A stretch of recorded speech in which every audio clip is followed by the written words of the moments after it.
Alright, so I'm going to do this in about the same format as the last video, round 2 of my year-end video here. This is just going over albums that I got into this year that did not come out this year. I like doing videos like this because there's always other music that I discover or just like get into throughout the year, and these are the top albums of that. It's gonna be the top 10 again, but no, like, not really numbered. They're just in alphabetical order. And then I have one bonus album on this one, just like I had to put it in. And I'll talk about that when we get to it. But I'm trying to be a little bit quicker on this one too, as my batteries are not that great on my camera right now. So, but number one, whenever this is my CD collection video, and really excited to have this on CD as well. But Abigor, channeling the quintessence of Satan. This was just like a big album for me this year. I just went back to it so much, and I just really got into Abigor this year, and just like symphonic black metal a lot in general this year. It's going back to a lot Emperor and all the stuff in that kind of realm, Dimmu Borgir, and really just like found a new kind of appreciation for it. And that's kind of what I did a lot this year within metal music.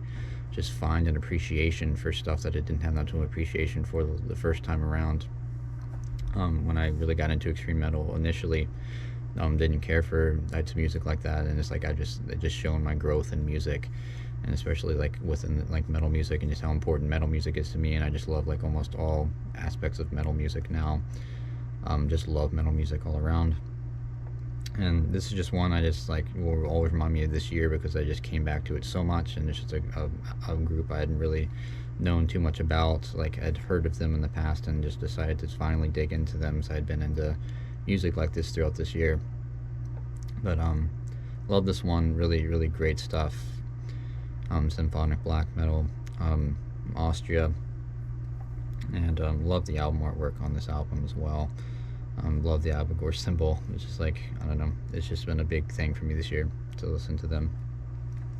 So next, once again, probably going to see the metal and hip-hop is like the big thing for me this year. Talked about that just like in my whole life, honestly. Just realized that, and just a lot of stuff from when I was younger, like stuff that I was like exposed to first on, and just going back to stuff like that, and just realizing how much of like a deep comfort I get from stuff like that, and how much of a profound effect it's had on me. And this would be one of them, like around in the style of this music. Deltron 3030, just Del the Funky Homo Sapien, which is using hieroglyphics. He had his solo stuff, and I had heard like his songs in like video game soundtracks, Tony Hawk soundtracks, which were very important to me as a kid. And there's a lot of like hip-hop stuff like this, like early 2000s, like underground shit. And this is the self-titled Deltron 3030, only album ever made under that name. Kind of like futuristic, dystopian kind of vibe, like 2000s, like the computer thing, like computers were all like crazy back then, so they were still like fairly new to like have like your own personal computer, and like how people thought the world was gonna fucking end in 2000 because the computers wouldn't know how to do the time right or whatever. But that's just like kind of like some themes on this, and like kind of just like space futuristic kind of vibe here. And I just love the sound of this this type of hip-hop. So it's just like, this reminds me of when I was a kid, because I just like would hear this stuff, and just brings me a great deal of comfort, and it's just like great stuff. And I'd never really gotten into this one and until this year, and it'll just always remind me of this year as well. And it's just really great. I really love the album artwork goes along with the music so well, and just a very cool one. Very neat album, and yeah, I really like it. It brings me a great comfort. And that was like the big thing of this year, was getting comfort from the music that I love so much, and just knowing what I love. Another one that goes along kind of with like video game soundtracks to an extent is Immortal, Sons of Northern Darkness. This there's song the first song on this One by One was in the Tony Hawk Project 8 soundtrack, and I know there's a hieroglyphics song on there too, going back to Dell, but um, I did not like this like kind of style of metal. It was probably too intense for me when I was a kid, and then just like when I got into extreme metal, this like wasn't the sound exactly I was going for. It's like more polished, I guess, to an extent, more produced, I guess.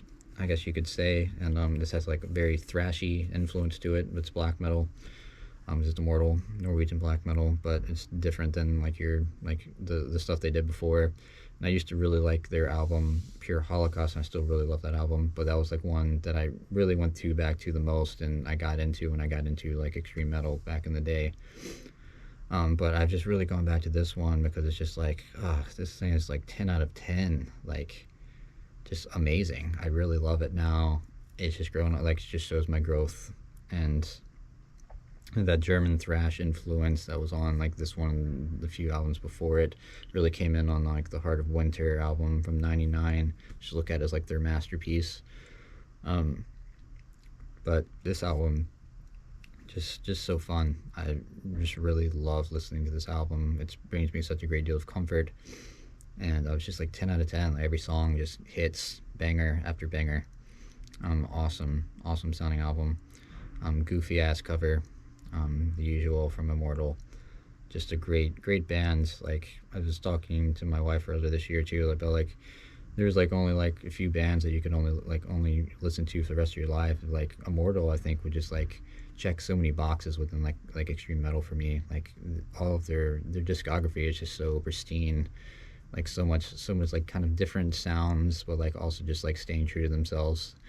And they're just a really great group, and I love Immortal. And this album is just seeing the cover just brings me such a great deal of comfort now, and like some reminds me of as a kid, but I didn't listen to it then. And but it just I was aware of it, and I don't know, it's just like from that time. This came out in 2002. Like, I was a really young kid at that time, just first discovering music at that time, and just important to me, I guess. So big one for me this year.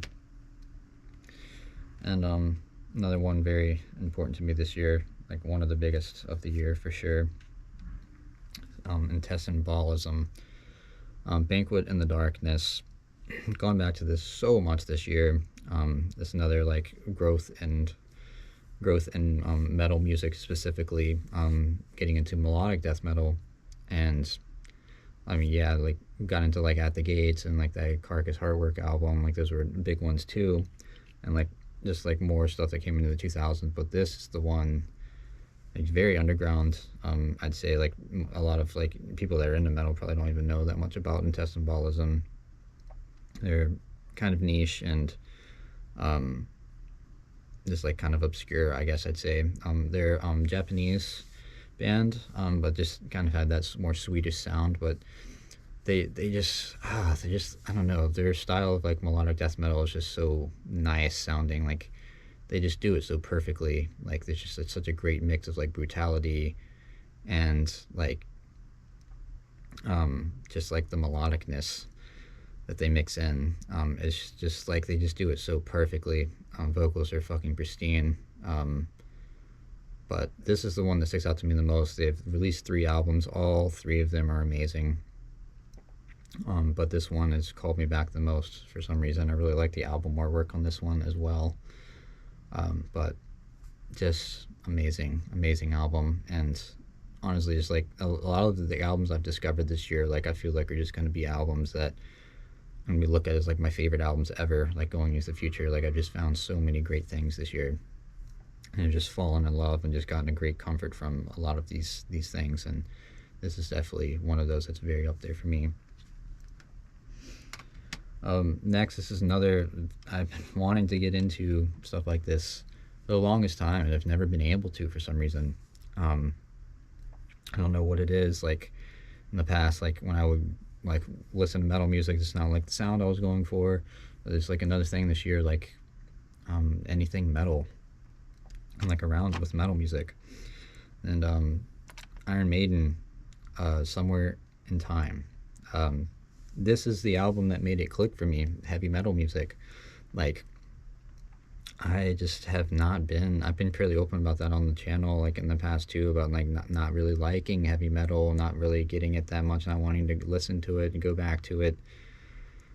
But it finally clicked with me, and I'm like really ecstatic about it this year. Like, I've been having so much fun listening to stuff like this, like Judas Priest and um, Merciful Fate and all that goes in along with it too. But like, and I just like it's been so fun to dig into these discographies, but especially Iron Maiden and this album in particular.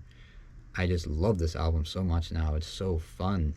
It's just so fun to me, and just like I just remember hearing stuff like this when I was a kid. Like, I played Guitar Hero, and I was just around this stuff. Like, it just like brings me like a warmth of like the like spring and summertime, and like just like being out in the world, and like the days are longer, and like you're just listening to some like heavy metal kind of rock and roll esque kind of music. And it's just the one that like did it for me. Like, it just like really clicked with me. With this, I had been like finally wanting to like try them out again, and like I was enjoying Judas Priest first initially, and but then this one just really clicked with me, and I just like started digging deep into Iron Maiden, and just slowly falling in love with them throughout this year. And this is just the album, man. Like, this like I love their other stuff too, like Power Slave and Number of the Beast will always be like special to me. So it was like the song I knew, and like that whole album is really great. That's like probably one of my second to this one, I'd say, at this point. Um, but they just have a really great discography and lineup. They just like were so consistent in the '80s, and just releasing just so many great albums. But um, this one just really stands out to me so much, and will always probably be important to me. Just love singing along to it now. Just, it's so catchy and fun, and just like the guitar in it is just like they're just like amazing musicians, and it just sounds so great, and it's just so fun, and just brings me a great deal of comfort now. And I'm just ecstatic about that, 'cause I've been wanting to get into Iron Maiden and Judas Priest and all those groups for the longest time, and just like it's never clicked with me, and I'm just happy that it finally did. And I just getting a mix of so many things metal, and I just love it so much. So exciting to me. Back to some hip hop here. I have K the I and Kenny Siegel, Genuine Dexterity. This album was released on Backwoods Studios, and I talked about Backwoods obviously a lot in my year-end list this year, my favorite albums of this year, because a lot of stuff came out. But this came out in 2024, which was just last year. But this is like just like a representation of like one of like me digging into Backwoods so much this year, and finding some stuff that was released last year that's just like fire, and just like getting more familiar with the roster of the other people that are being released through Backwoods. And this one really stands out to me a lot. I've gone back to this one a lot. I've listened to this tape a lot, and I really like it. Really just cool. Like, this is kind of like ambient, extract beats, and just like the vocals, and just the wordplay, and just interesting. It's just great. I love all these Backwoods releases, and this one really stands out to me. Kenny Siegel, an amazing producer. He's worked with lots of people on the Backwoods, and some that stand out is the ones he's done with Billy Woods. Hiding Places is a big one that's looked at as like a fan favorite. But yeah, really great stuff here. I feel like this one kind of flies a little under the radar as well. So once again, I don't really know that much because I'm just not that online. But next, this kind of goes along with like the kind of like I got into a bit of trap this year, trap music, and loved the Playboi Carti album this year. And this kind of goes along with it. Of course, I was aware of this last year, but not a trap album, but still a mainstream hip-hop album. Kendrick Lamar, GNX, came out last year. I was aware of it coming out. Like it came out late in the year last year, and I didn't care for it that much at first. I was like, oh, it's just like mainstream hip hop album, like nothing that special about it. It's different than his other stuff, like especially after Mr. Morale in 2022, and I love that album. Um, but it's grown on me tremendously. This is like I've just wanted to come back to it. I'm probably gonna listen to it like soon after making this video, and it's just brought me just like it's been so fun to go back to this. And Kendrick is just awesome, and like how his vocal style has like evolved throughout the years and stuff, and it really is prevalent on this album. And like how it was like a victory run from like his like whole beef with Drake. You know, didn't really follow it that much, but I was like aware of it, of course. But Kendrick is just a great rapper, and probably one of my favorite mainstream artists besides Playboi Carti. And he was on the Playboi Carti album so much too, and like with that same kind of style that he had on this album, and it like kind of just like made me want to come back to this at the same time. And they kind of just go together for me to an extent, and just really been enjoying this. And Kendrick's awesome, and I love going back to him, and just have really been enjoying that this year. So that was just like a missed opportunity last year. Like I didn't have enough time to sit with this, but it's been calling me back a lot. This next album is probably the most, like one of the most important ones on the list for me. It's just like so connected to my wife. My wife and I got married this year, and this was a special album for us during that time and like throughout the spring and stuff. And that is the Mountain Goats, the Coroner's Gambit. This album brings a great deal of comfort to me now. And this is the style of like folk music that I love so much. Like this, the storytelling, the sounds, like just the way he puts words together and tells stories, and it just sounds so great, so fun to sing along to. Just brings me just like so many great feelings. And my wife actually is the one who like said she was like into this group. I'd heard of the Mountain Goats in the past, and there's this group called Pigeon Pit that I love so much,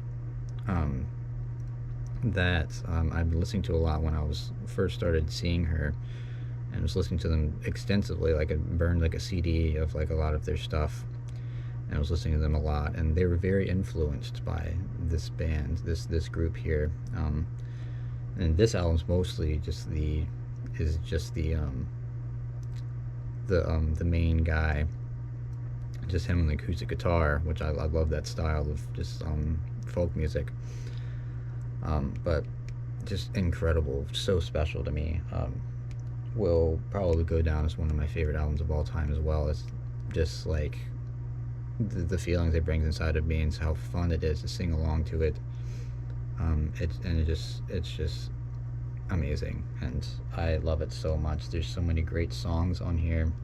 Blue Jays and Cardinals stands out to me tremendously. Island Garden song, amazing.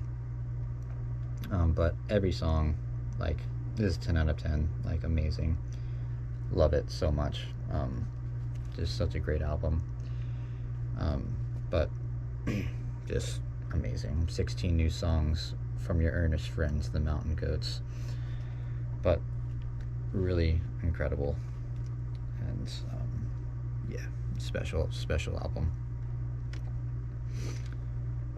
This one kind of goes along with Intestine Ballism for me, back into the metal sphere. That was like kind of the most standout, like different kind of album from this list. It's not like hip hop and metal related. But the lead singer of the Mountain Goats is actually very much a metalhead and a metal nerd, which is cool too. But back to this Necrophagist Epitaph, another representation of the metal, me getting more into and open to different types of metal this year, and the technical death metal, which is a very, very pioneering album, and within that, the modern technical death metal, very influential towards it. This album just has pulled me back so much this year. It brings me a great deal of comfort like the other ones, and just listen to it so much. And just another one of those that just stands out to me this year, that is just gonna just defines this year for me, and just love this so great. I'd say I definitely prefer Epitaph toward to Onset of Petrifaction, which was their first album. Um, but both the albums are very great, and but this one pulls me back more, I'd say. Another, you got a CD that I burned here, because the CD is very hard to find, and but it definitely reminds me, especially like earlier this year. A lot of the metals, a lot was for earlier this year, besides like Maiden and stuff like that. But a lot of the extreme metal stuff was from early this year that I really got into. When I first like was getting into iPods and stuff, I was getting that stuff on there. And but this is one from earlier this year. It's Under Oath, Cries of the Past. So metalcore bands, they got a lot poppier after this, and I feel like their first two albums fly under the radar like crazy, and some people don't even acknowledge that they even happened. But this is like very like extreme metal influenced, like death and black metal influenced, and the vocals are incredible. Like the music is just really fucking cool. Like it's a good mix of like metalcore, like first wave metalcore, and death metal, and some black metal even-esque stuff in there. It's really just such a cool album, and it just like pulled me back so much. Like I just like I didn't even know this existed, and it's really cool to like hear this side of like metalcore, like that earlier metalcore stuff, and just how their sound just changed crazily. Like I like some of their more poppy stuff too, like they're only chasing safety and stuff like that, but like this one just like really, like I was like, wow, this is crazy. Like I showed one of my friends this too, and he didn't know this existed either, and he's like, oh my god, like this is interesting. This is crazy. I didn't know this like it existed. But yeah, really really cool, and it's just like been fun to go back to this and just see the stark contrast of their first two albums compared to like the stuff that got them really popular. But yeah, but that was the 10 albums. So I did throw in a bonus one, like I said. So I just like, it's one I've been really, just this group I've been loving so much just in like the past month. And I was listening to them throughout the year, but it's really just like, oh my god, like recently. And that is Motorhead, and specifically Ace of Spades, which is their probably the most known album, definitely their most known album. But I love their other stuff too, like Iron Fist, Bomber, Overkill, Orgasmatron. All those albums are just really great stuff. And I just been really loving them, just being such a great comfort from them recently.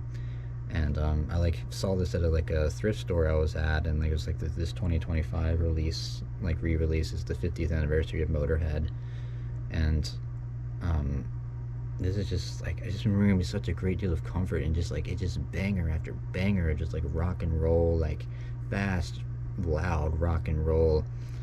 And I just love it. It's like, it reminds me of like Ace of Spades I heard as a kid from just being video game soundtracks once again, especially Tony Hawk soundtracks. But oh my god, like I just want to come home and listen to this every day, like put it on the turntable every day. And I've just been enjoying it so much, and it just brings me a great deal of comfort. It reminds me when I was a kid, and just like another thing, just like my growth. I've been wanting to get into stuff like this, and never like really went back to them. Wanted to like, I knew of Motorhead, and like they had a very signature sound, but I just wanted to. I never really like got into them, and now I really have, and I just really like having these like LPs now. And this is like a really cool, like it has like a. It's like one of these like colored ones, and it like came with like a poster and stuff too, and just a classic Motorhead symbol there in the middle. But I just really been enjoying it, and Lemmy just has such a like unique vocal style. You just know you're listening to Motorhead. Like Lemmy is Motorhead, and just like the classic lineup trilogy, and it's just one of the classic albums. But it's just like, it's classic because it's just like a 10 out of 10. Like banger after banger, amazing, just so fun, and just brings me a great deal of comfort. Reminds me when I was a kid, as I heard it, but now it's just like really appreciating going back to it and listening to it in full, and just like hearing that it's just amazing music and so much fun. And just another side of like metal-esque music. Um, yeah, that's my list there for the albums that stuck out to me the most that were not released this year, but a very profound effect on me. Um, I love music and love finding new music all the time, as I said before. But um, that's my video for the day. So thank you. See you next time. Bye.